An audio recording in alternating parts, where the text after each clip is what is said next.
Hello बच्चों, मैं हूं प्रशांत माहेश्वरी और इस समय आप पढ़ रहे हैं फन विद फिजिक्स चैनल पर। ये मैंने पहली बार बोला है ना? Okay, right. चलिए देखो, अपन जो है पांचवा चैप्टर कंप्लीट कर चुके हैं और नेक्स्ट चैप्टर जो सिक्स्थ है विद्युत परिपथ, ठीक है, उसे कंटिन्यू कर रहे हैं। ये एक ही यूनिट वैद्युतिकी के दो पार्ट थे, पहला विद्युत धारा, दूसरा विद्युत परिपथ। ठीक है, आज अपन विद्युत परिपथ के बारे में पढ़ेंगे। तो अपना जो अध्याय संख्या 6 है वो विद्युत परिपथ है। और बच्चों, विद्युत परिपथ को इंग्लिश में बोलते हैं इलेक्ट्रिक सर्किट। ठीक है, विद्युत परिपथ। आपका ज़्यादा टाइम वेस्ट नहीं कर रहा हूँ, इसलिए जल्दी से आप क्या करें, अगर सब्सक्राइब नहीं किया है तो चैनल को जल्दी से सब्सक्राइब करो और वीडियोस को लाइक करना चालू करो। यार, लाइक नहीं करते हो आप? हाँ, इतना खराब पढ़ाता हूँ क्या? लिख मत देना भाई। हाँ ओके, ऑलराइट। चलिए, मजाक की बात दूर है। इस चैप्टर को पढ़ने के लिए हमारे पास में दो तीन पहले परिभाषाएं हैं, वो अपन डिस्कस करेंगे। चैप्टर का सबसे इंपॉर्टेंट टॉपिक है किरचॉफ का नियम। तो किरचॉफ के नियम को अपन स्टडी करेंगे और उस किरचॉफ के नियम को समझने के लिए हमें सबसे पहले समझना जरूरी है वो परिभाषाएं। ठीक है, उन परिभाषाओं को समझने के लिए मैं एक परिपथ बना देता हूं। देखिए, एक सिंपल सा परिपथ अपन देख लेते हैं।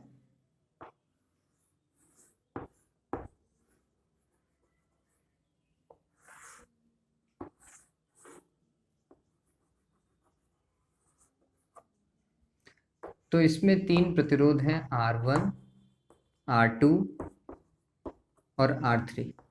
ये विद्युत वाहक बल E1 है, ये विद्युत वाहक बल E2 है। और धारा कुछ ऐसे बह रही होगी, प्लस से माइनस की ओर। ये धारा I1 मान लो, इसे धारा I2 मान लो। तो इसमें जो बहेगी धारा, चलो बाद में देखते हैं। ओके, देखिए, तो इस परिपथ के अंदर जो आपको सामने दिखाई दे रहा है ये एक बंद परिपथ है और बंद परिपथ में धारा बह सकती है अगर बैटरी संयोजित है तो। ठीक है, अब हमारी जो पहली परिभाषा है बच्चों, वो परिभाषा है बच्चों संधि की। संधि को अंग्रेजी में बोलते हैं जंक्शन। रेलवे जंक्शन मत समझ लेना, हालांकि रेलवे जंक्शन वाला ही काम हो रहा है। रेलवे जंक्शन में क्या होता है, बहुत सारे स्टेशनों से जो ट्रेन आ रही है उस जंक्शन पर आकर के मिल जाती है। फिर जिसको इंटरचेंज करना होता है वो इंटरचेंज कर लेता है कि हाँ, इस गाड़ी से उतरा दूसरी गाड़ी में चला गया। ठीक है, ओके। तो अब ये संधि क्या है वो देखें। तो इस संधि के अंदर समझना इस बिंदु को, यहाँ पर इस परिपथ में ये जो F बिंदु है ना, ये संधि की भांति कार्य कर रहा है। क्यों काम कर रहा है वो समझ लीजिए। तो संधि की परिभाषा कुछ ऐसी होती है कि किसी परिपथ में, किसी विद्युत परिपथ में स्थित वह बिंदु जहां तीन या तीन से अधिक शाखाएं आकर के मिलती हैं, वह क्या कहलाता है? संधि कहलाता है। वापस से समझ लीजिए, किसी विद्युत परिपथ में स्थित वह बिंदु जहां तीन या तीन से अधिक शाखाएं आकर के मिलती हैं, वह बिंदु क्या कहलाता है? संधि कहलाता है। तो अगर मैं इस परिपथ को देखता हूं तो मेरे को F जो है वो एक संधि दिखाई पड़ती है। ठीक है, अब अगर कोई आपसे पूछे कि क्या इस परिपथ में सिर्फ और सिर्फ F ही एक संधि है और कोई संधि नहीं है, वहां देखिए C भी क्या है? एक संधि है। क्यों भाई? एक इधर से शाखा आ रही है, एक शाखा ये आ रही है, एक शाखा ये है। तीन शाखाएं यहाँ पर ज्वाइंट हो रही हैं, जुड़ रही हैं। तो इसका मतलब ये है कि C भी क्या है? एक संधि है। बात समझ में आई? ठीक, तो इस परिपथ को देखते हुए हम कह सकते हैं F और C जो है वो संधि है। अब अगर मैं आपसे पूछूं क्या A, B, D और E संधियां नहीं? कॉर्नर तो यहाँ पर भी दिख रहे हैं। ठीक है, लेकिन आप गौर कीजिए, परिभाषा में ही ये चीज अलग हो जाती है। परिभाषा बोलती है कि तीन शाखाएं आकर के जुड़नी चाहिए या तीन से ज्यादा होनी चाहिए। क्या आपको यहाँ पे तीन शाखाएं आकर जुड़ती हुई दिखाई दे रही है? आंसर है नहीं। एक शाखा ये दिख रही है, एक ये दिख रही और नहीं है। ठीक है, तो इसका मतलब A क्या था? एक सिंपल तार में स्थित एक बिंदु है। ये एक ही तार है कुल मिलाकर के, और उस एक ही तार पे स्थित एक बिंदु है। ठीक है, ये लेकिन ये संधि नहीं है। ओके, दूसरा शाखा, जो अपन बात कर रहे थे अभी, शाखा क्या चीज होती है? शाखा को अंग्रेजी में बोलते हैं ब्रांच। देखिए ब्रांच में क्या होता है वो समझने लायक बात है। ब्रांच जो है वो परिपथ का वह भाग है जिसमें नियत मान की विद्युत धारा प्रवाहित होती है ना, कि पूरे पर्टिकुलर भाग में एक निश्चित मान है धारा का, वही बहेगा। ऐसा नहीं है कि उसके आगे कुछ अलग धारा है, उसके पीछे कुछ अलग धारा है। जैसे अगर आप देखेंगे ये जो ए बी है ये एक शाखा है। ए बी क्या है? एक शाखा है। क्यों? क्योंकि इस पूरी ए बी में नियत मान की धारा क्या प्रवाहित हो रही है? I1 बह रही है। इसका मतलब अगर यहाँ पे 3 एम्पियर प्रवाहित हो रहा है तो यहाँ पर भी 3 एम्पियर ही प्रवाहित होगा। ऐसा नहीं है कि यहाँ पे 3 एम्पियर प्रवाहित होगा और जैसे जैसे आगे चलेगी 2 एम्पियर बन जाएगी और फिर 1 एम्पियर बन जाएगी, ऐसा नहीं होगा। ठीक है, ये पूरी में ही क्या है? 3 एम्पियर की धारा जाएगी, मतलब एक नियत मान की धारा प्रवाहित होगी। ऐसा का ऐसा आप एफ सी को देख सकते हैं, या सी एफ भी इसे लिखा जा सकता है। इसमें I2 धारा जा रही है। ऐसा का ऐसा इसमें भी एक निश्चित मान की धारा जा रही है ईडी में। तो ये सारी की सारी क्या है? शाखाएं हैं, है ना। ठीक, तो शाखाओं में क्या होता है तो वापस से समझ लीजिए क्या परिभाषा है। विद्युत परिपथ में स्थित वह बिंदु, क्या बोलना है हमें?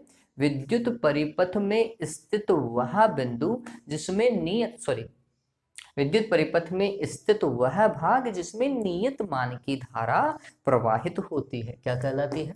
शाखा कहलाती है। ठीक है, तो ये शाखा हो गई हमारे लिए। अब देखें आगे, तीसरा नेक्स्ट जो अपन बात करेंगे वो है लूप। अंग्रेजी में भी लूप ही कहते हैं, वैसे भी इंग्लिश का वर्ड ही है ये। ठीक, लूप क्या चीज होती है? तो ये जो विद्युत परिपथ आपको दिख रहा है, कोई भी बंद विद्युत परिपथ जिसमें धारा प्रवाहित होती है क्या कहलाता है? लूप कहलाता है। देखो नाम से पता चल रहा है लूप होता क्या है, जहां से चालू हो वहां पर कंप्लीट होना चाहिए, दैट इज लूप, है ना। जैसे सर्किल जो है वो लूपिंग होती है, यहाँ पे चालू हुआ तो यहीं पे कंप्लीट होगा, यहाँ पे चालू होगा तो यहीं पे कंप्लीट होगा। ठीक है, दैट इज लूपिंग, है ना। तो हम बोलते हैं कि लूप क्या होना चाहिए? बंद होना चाहिए। एक बंद विद्युत परिपथ जो है जिसमें धारा प्रवाहित होती है उसे क्या कहा जाता है? लूप कहा जाता है।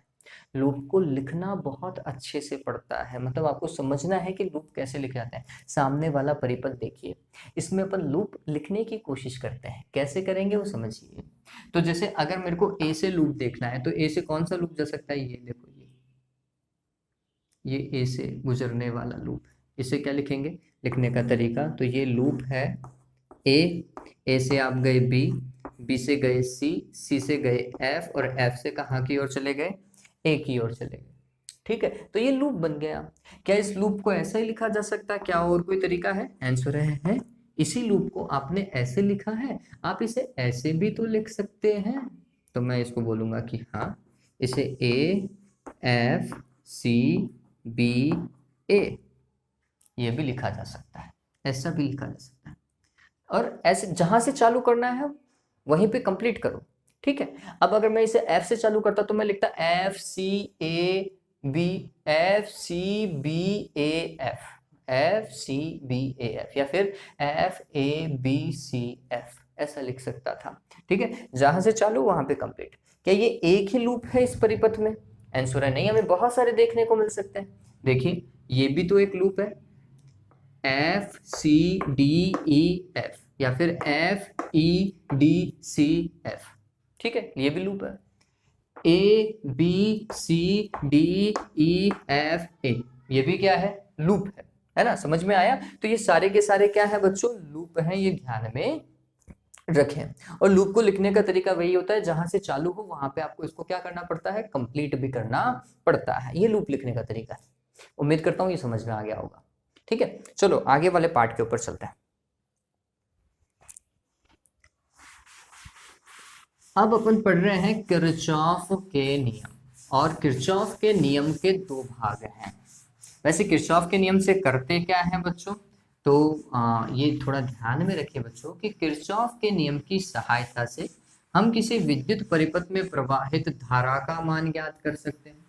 किन्हीं दो बिंदुओं के मध्य एवं वोल्टता का भी मापन किया जा सकता है। फिर इसकी सहायता से हम तुल्य प्रतिरोध भी निकाल सकते हैं।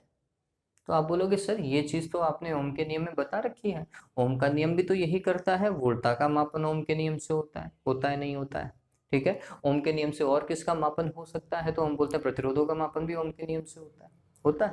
ठीक, तो वो सारी चीजें तो पहले से ही पॉसिबल थी, फिर यहाँ पर अलग क्या है, तो हम बोलते हैं कि वहां पे जो काम कर रहे थे वो जटिल परिपथों के लिए नहीं थे, वो एक सरल परिपथ के लिए ओम का नियम बिल्कुल बेस्ट है, उससे आसानी से काम होता है।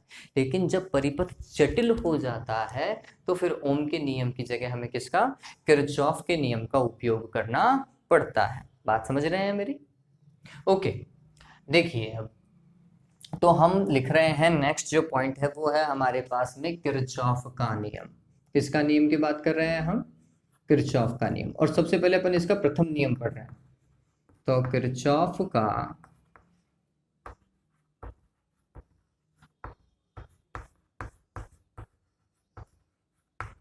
प्रथम नियम, फर्स्ट लॉ ऑफ किरचॉफ। देखिए इस नियम को, मतलब ये नियम जो है वो संधि पर अप्लाई होता है ना, किसी संधि पर यूज करेंगे इसको, इसलिए इसे संधि नियम भी कहा जाता है, जंक्शन लॉ। ठीक है, और चूंकि ये नियम धारा से संबंधित है, विद्युत धारा से संबंधित है, इसलिए इसे किरचॉफ का धारा का नियम भी कहते हैं। किरचॉफ का धारा का नियम, KCL, किरचॉफ का धारा का नियम, Kirchhoff current law.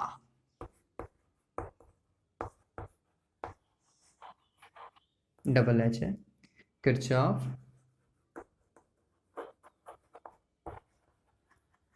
Current law. ठीक है, अब देखें, अब हम इसके अंदर क्या काम करने वाले हैं वो समझिए। तो यहाँ पर मैं एक परिपथ बना देता हूँ, परिपथ मतलब एक जंक्शन को अपन मानते हैं कि ये कोई एक जंक्शन है, एक संधि है।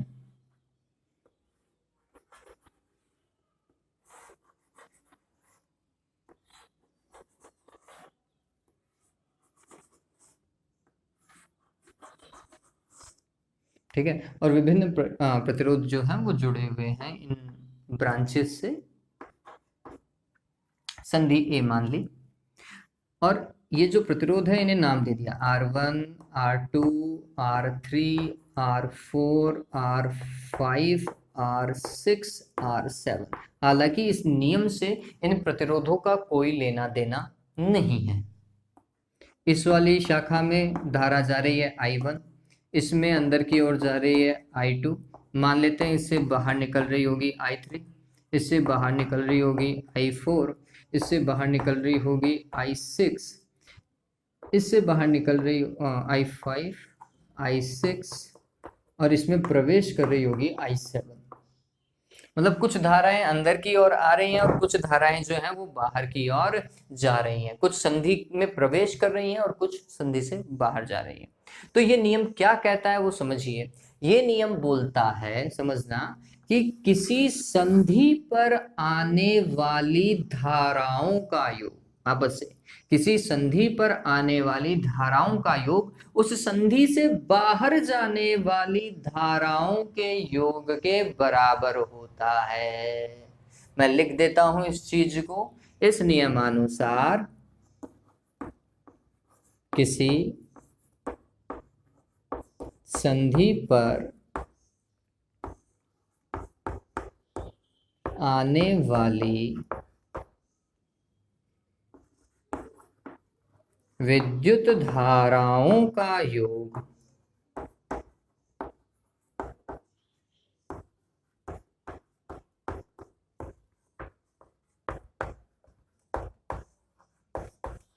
उस संधि से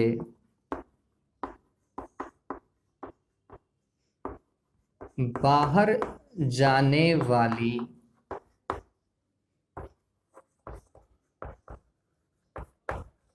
धाराओं के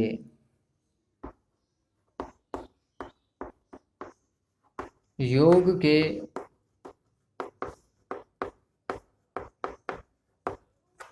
तुल्य होता है। ठीक है, ये किसने कहा था? किरचॉफ ने अपने प्रथम नियम में बताया था।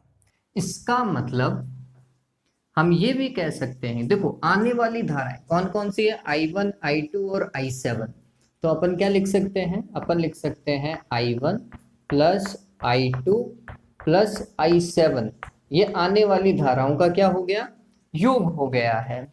और जाने वाली धाराएं कौन सी है? I3, I4, I5 और I6, ये सारी की सारी कैसे जा रही हैं? संधि से बाहर जा रही हैं। तो इन धाराओं के योग के बराबर होगा I3 plus I4 plus I5 plus I6। ठीक है, अब देखो इस चीज को, अगर मैं इसको इस तरफ लेकर आ जाता हूं, इसका मतलब कुछ ऐसा है बच्चों कि I1 प्लस I2, ये तो इधर था ही, I3 इनको भी इस तरफ ले आओ, तो ये होगा I3 सॉरी माइनस का I4 माइनस का I5 माइनस का I6। ठीक है, ये सारे इस तरफ आ गए। I7 इधर था ही, प्लस का I7 बराबर में क्या हो जाएगा? 0 हो जाएगा। ऐसा ही आ रहा है। चलिए, तो ये देखो अब ये सारी की सारी धाराएं एक जगह आ गई और दूसरी तरफ क्या है? 0 है। आप ये गौर करके बताएं, ये अगर धाराओं का योग बोले तो ये कौन सा योग है बच्चों? बीजगणितीय योग। कौन सा? बीजगणितीय योग है, ये ध्यान में रखेंगे, क्योंकि प्लस और माइनस दोनों आ रहे हैं, इसलिए इस योग को बोलेंगे बीजगणितीय योग। तो यहाँ पे बीजगणितीय योग को कैसा लिख सकते हैं? समेशन आई लिख दो क्या? समेशन आई बराबर क्या हो गया?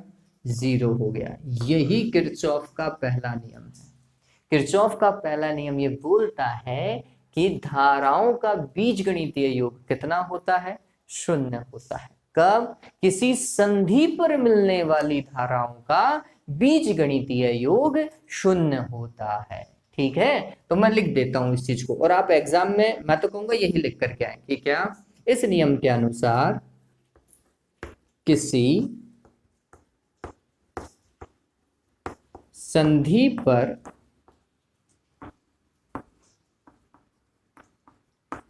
मिलने वाली धाराओं का बीज गणितीय योग कितना होता है? 0 होता है। ठीक है, और फिर आप ये लिख करके आ जाएं, समेशन आई बराबर 0।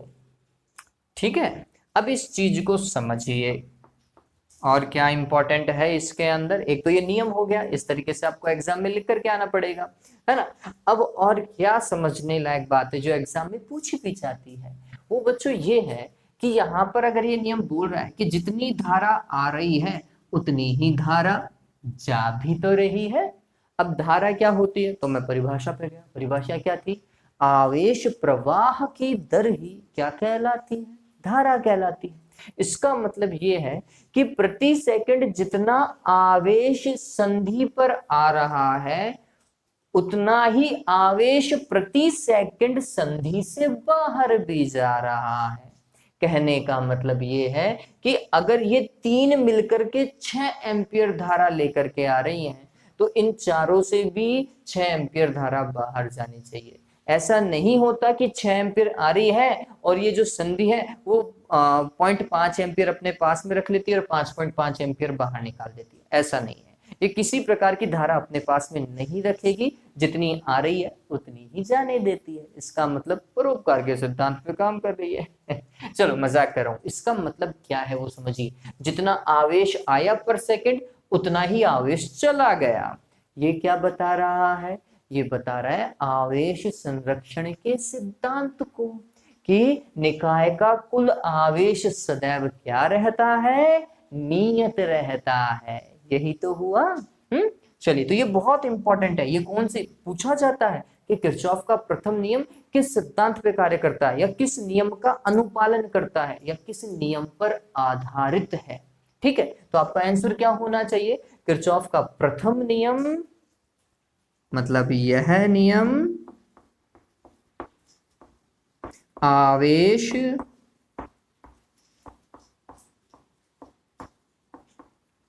संरक्षण के नियम पर आधारित है। नियम पर आधारित है या इसका अनुपालन करता है। वैसे अगर मैं पूछूं आवेश संरक्षण का नियम किसने दिया था, किसने? बेंजामिन फ्रैंकलिन ने। ठीक है, तो ये ध्यान में रखें, बेंजामिन फ्रैंकलिन ने आवेश संरक्षण का नियम दिया था। ये डन हो गया। चलिए, तो ये पूरा बात हो गई। अब देखो, मैं आपको कहूंगा जो न्यूमेरिकल आता है ना, आप इस फॉन्ट के ऊपर काम कीजिएगा। आने वाली धाराओं का योग जाने वाली धाराओं के योग के बराबर होना चाहिए। लेकिन कुछ आप में से हो सकता है कि नहीं सर, हम तो इस वाले से काम करेंगे, बीजगणितीय योग बराबर क्या, 0। ठीक है, हम तो एग्जाम में न्यूमेरिकल आएगा ना तो ये वाला करके आएंगे, इससे नहीं करेंगे। तो फिर आपको कैसे पता चले कि कौन सा प्लस का करें और कौन सी धारा को माइनस का लिखें? तो उसका एक सिंपल सा तरीका है, क्या, जो आती हुई धारा होती है ना बच्चों संधि पर, उसे धनात्मक चिन्ह से लिखें आप, और जो संधि से बाहर की ओर जा रही होती है उसे ऋणात्मक चिन्ह से लिखें। फिर आप बोल सकते हैं बीजगणितीय योग 0। तो यहाँ पर आप देखेंगे I1, I2 और I7 संधि पर आ रही थी, इसलिए ये प्लस के निशान के साथ में मैंने लिख दी है। और ये जो माइनस में लिखी हुई है ये सारी की सारी संधि से बाहर जाती हुई होनी चाहिए। ठीक है, समझ में आ गया? इस तरीके से अपन उस केस में काम कर सकते हैं। लेकिन मैं कभी ये यूटिलाइज नहीं करूंगा, मैं तो आपको बोलूंगा कि एग्जाम में अगर न्यूमेरिकल आता है तो आप इस फॉन्ट पे जाए, न्यूमेरिकल आता है तो ठीक है। और अगर एग्जाम में सीधा सवाल आता है कि प्रथम नियम क्या था, तो फिर आप यहां से लेकर यहां तक ये उतार दें, लिखने के दृष्टिकोण से। ठीक है, डन।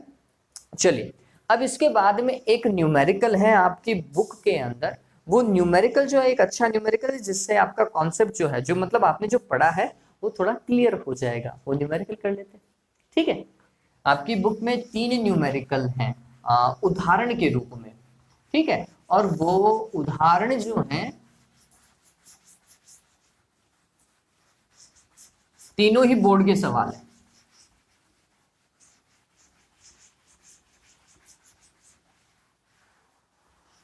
हाँ, ओके, तो देखते हैं। देखिए, मैंने पहले नोट्स की कॉपी करवा ली है। नोट्स मतलब आपकी बुक की कॉपी करवा ली, किताब तो है नहीं मेरे पास में अभी। ओके, देखिए ये 6.1 एग्जाम्पल है और बोल रहा है कि चित्र में दर्शाए गए परिपथ में विद्युत धारा I का मान ज्ञात कीजिए। चलो मैं परिपथ बना देता हूं, आपको वैसे समझ में आ जाएगा। ये आ रही है, ये जा रही है,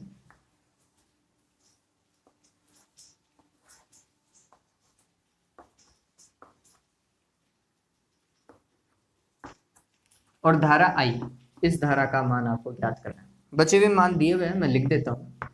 3 एम्पियर इधर लिखा हुआ है, 1.5 एम्पियर इधर है, x इधर लिखा हुआ है, 1 एम्पियर इधर लिखा हुआ है, y 0.25 इधर है, और I तो इधर है। दिशा आपको पता चल रही, ये बिंदु दे रखे हैं A, B और C, और बोल रहा है कि धारा I का मान आपको ज्ञात करना है। सिंपल सा सवाल है, अगर आप देखेंगे तो, है ना। आपको क्या करना है, x और y अगर मिल जाता है तो I का मान निकल गया, आसानी से निकल गया है। देखिए, काम करने का तरीका है जो आप एग्जाम में फॉलो करेंगे बच्चों। देखो बच्चों, क्या करना है, अपन सबसे पहले A पर जाते हैं, और ध्यान में रखना आती हुई धारा बराबर में होनी चाहिए जाने वाली धाराओं के योग के। तो आती हुई धारा, तो यहां पे लिख दो आप संधि A पर, और कॉमा लगा कर लिखें कौन सा नियम, KCL से। ठीक है, आने वाली धारा 3 एम्पियर की थी, बराबर होनी चाहिए जाने वाली धाराओं के योग के। जाने वाली धाराएं दिख रही है ना, ठीक है। तो ये यहाँ पर हो जाएगा 1.5 प्लस x। बताओ भाई x कैलकुलेट होगा नहीं होगा? क्या होगा, 3 में से 1.5 को घटा दो, कितना आएगा, 1.5 एम्पियर। डन। तो ये x का मान हो गया 1.5 एम्पियर, मैंने लिख भी दिया यहाँ पर। चलो, अब देखो ये x आ रहा है, ये 2 जा रही है, कौन सी संधि पर, तो हमने लिखना है संधि B पर। किससे, KCL से। बहुत सिंपल सवाल है बच्चों, ये सवाल आ जाए तो फिर तो वैसे ही नंबर मिल जाएंगे। चलो, तो x आ रहा है, जा कौन रहा है, एक तो 1 एम्पियर और एक वाई, तो हमने लिखा 1 + y। तो यहां से अगर मैं y निकालूंगा तो y की इक्वेशन क्या बनेगी बताओ, 1 इधर ले आओ, x - 1 हो जाएगा क्या। देखो अब इस चीज को, y बराबर हो जाएगा, x का मान कितना है 1.5, अपन ने निकाला है, -1 कितना आएगा 0.5 एम्पियर आएगा, नहीं आएगा। ये किसका मान है, y का मान है, ठीक है। चलो ये y इधर से आया और ये दो दो बाहर निकल रही है, नहीं निकल रही है। चलिए तो अपन ने क्या किया, समझिए कौन से पे, सी पर बता रहा हूं मैं, आने वाली धारा बराबर होनी चाहिए जाने वाली धाराओं के, तो इसका मतलब ये हो जाएगा संधि सी पर क्या होगा, आने वाली धारा KCL से आने वाली धारा है y और जाने वाली धारा कौन कौन सी है, एक तो 0.25 है और एक I है जो हमें ज्ञात करनी थी, है ना। चलिए तो I बराबर क्या हो जाएगा, y - 0.25 कर दूं क्या, y का मान कितना 0.5, ये तो कैलकुलेट किया था, और इसमें से 0.25 घटाना है। अब ये भी नहीं घटा पाओ ना तो भाई 5 छठी वापस से पढ़ लो भाई, 0.25 एम्पियर। उम्मीद करता हूँ समझ में आ गया होगा। सिंपल था बच्चों, बहुत सिंपल सवाल है, और इस तरीके के आपको ऑब्जेक्टिव सवाल मिल सकते हैं, है ना। चलिए तो उम्मीद करता हूँ आपको ये KCL वाला मतलब पहला नियम अच्छे से समझ में आ गया होगा। नेक्स्ट जो पार्ट है वो दूसरे नियम का है, किरचॉफ का द्वितीय नियम, जो वोल्टता का नियम भी कहलाता है, वो अपन आगे पढ़ लेंगे, क्यों कहते हैं, कैसे कहते हैं, क्या काम होता है, वो ध्यान में रखेंगे। चलिए परिभाषा ध्यान में रखना, कौन से नियम पर आधारित है, ऊर्जा संरक्षण के नियम पर नहीं बच्चों, ये आवेश संरक्षण के नियम पर आधारित नियम है। कौन सा, पहला वाला, धारा से रिलेटेड है इसलिए आवेश ध्यान में रख लीजिएगा, ठीक है। ओके चलो आज के लिए इतना है बच्चों, have a good day, take care.